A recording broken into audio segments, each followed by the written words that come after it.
हाँ हाँ ओके, मैं पहुंच जाऊंगी, आप मुझे लोकेशन भेज दीजिए। समीर जल्दी करो, डीलर का कॉल आया है। वो ब्यूटी पार्लर के लिए जो दुकान बोली थी ना, वो बोल रहे हैं एक बार देखने के लिए आ जाओ। हाँ हाँ आ रहा हूँ। मैंने इसीलिए आज अपने ऑफिस से छुट्टी ली है ताकि तुम्हारे ब्यूटी पार्लर को एक बार मैं भी देख लूंगा।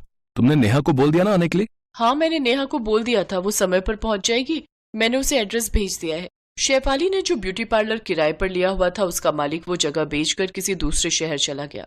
अब इतनी जल्दी में शेफाली को अपना पार्लर बदलने की जगह नहीं मिल रही थी। अचानक शेफाली को कम बजट में एक जगह खरीदने का मौका मिल गया। शेफाली अपने पति समीर के साथ ब्यूटी पार्लर की जगह पर जाती है।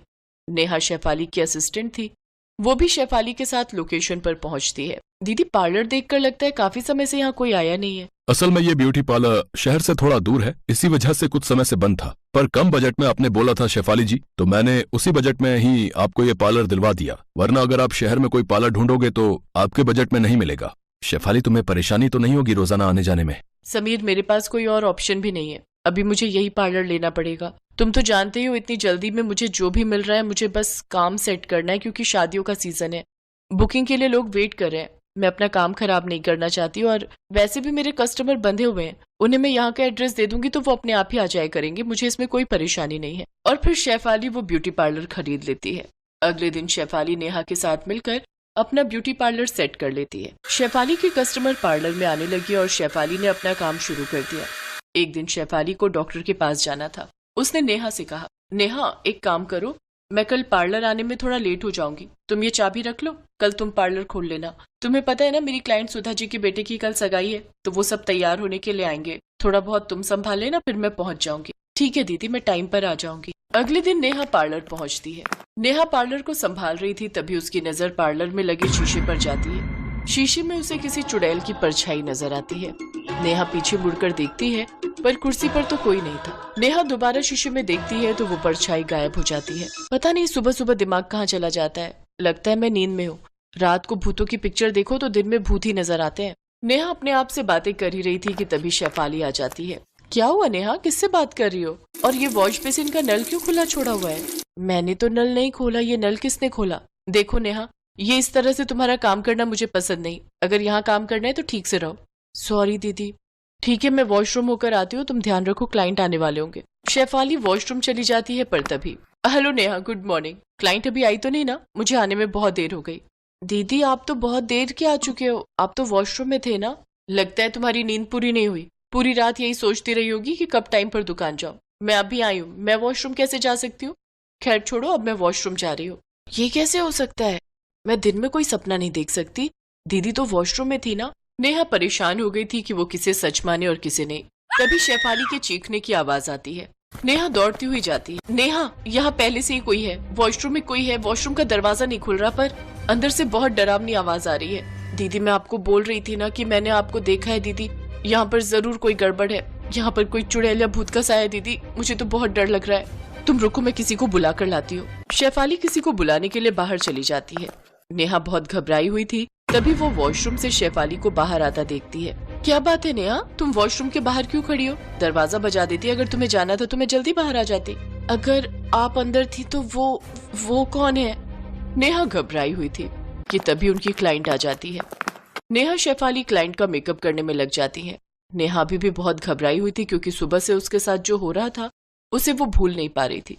वो तो इतना डर गई थी कि वो बार बार शेफाली की तरफ देख रही थी। उसे समझ ही नहीं आ रहा था कि दो शेफाली कैसे हो सकती है। अगले दिन शेफाली ब्यूटी पार्लर पहुंचती है और नेहा को फोन मिलाती है। क्या हुआ नेहा, आज तुम पार्लर नहीं आई?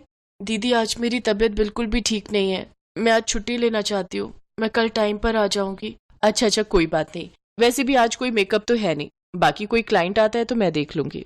शेफाली पार्लर का काम करने लगती है। इसी बीच कुछ क्लाइंट आते हैं और अपना काम करवा कर चले जाते हैं। दोपहर का टाइम था। शेफाली खाना खाने बैठी ही थी कि तभी उसके मोबाइल पर किसी अननोन लेडी का फोन आता है। शेफाली उससे बातें करने लगती है। जी कोई बात नहीं, आप 5 बजे तक आ जाइए, मैं पार्लर में ही मिलूंगी। शेफाली क्लाइंट का वेट करती है, पर 6 बज चुके थे। जिस क्लाइंट ने फोन किया था वो अभी तक नहीं पहुंची थी। शाम के 6 बज गए, पर अभी तक मैडम नहीं आई जिन्होंने मुझे फोन किया था। क्या करूं, मुझे तो घर पहुंचने में रात हो जाएगी। एक बार उन मैडम के मोबाइल पर फोन करती हूँ। अरे ये नंबर क्यों नहीं मिल रहा, थोड़ी देर और वेट करके देखती हूँ, फिर निकल जाऊंगी। शेफाली उस क्लाइंट का वेट करती है। 7 बज चुके थे, तभी एक लेडी ब्यूटी पार्लर में आती है। जी मुझे आने में देर हो गई, आपको मेरा इंतजार करना पड़ा। मैं बस घर से निकलने में लेट हो गई। ओह अच्छा, आपने ही मुझे फोन किया था। मैंने सोचा आप आओगे नहीं, आपका फोन भी नहीं मिल रहा था, मैं बस घर ही जा रही थी।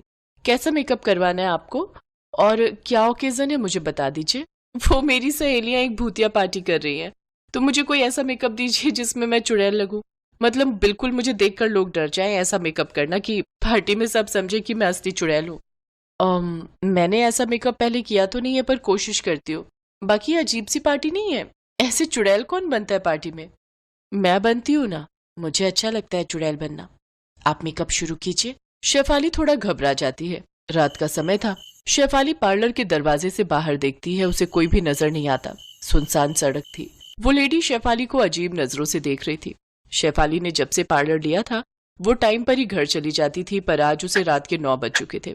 शेफाली लेडी का मेकअप करने में लग जाती है। अचानक उसकी नजर सामने लगे शीशे पर जाती है। वो देखती है कि वो जिसका मेकअप कर रही है वो कोई लेडी नहीं बल्कि एक भयानक चुड़ैल है। शेफाली के हाथ कांपने लगते हैं और वो चीखती हुई पार्लर से भागती है।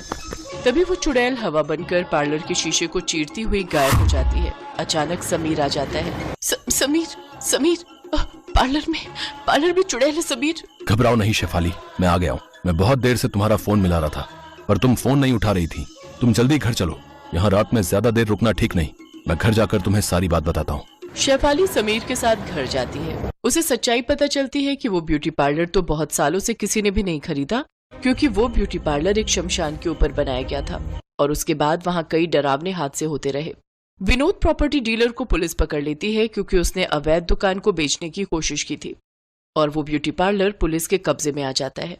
शेफाली और नेहा दोनों कुछ दिनों तक बहुत डरी रहीं, पर उन्हें इस बात की तसल्ली थी कि उन्हें उस चुड़ैल के ब्यूटी पार्लर में कोई नुकसान नहीं पहुंचा। शेफाली शहर में ही एक नया ब्यूटी पार्लर किराए पर ढूंढ लेती है। वो फिर से अपना काम शुरू करती है, पर उसे एक सीख मिल गई थी कि कभी भी कोई जमीन जायदाद खरीदने से पहले उस जगह की जांच पड़ताल करना बेहद जरूरी है।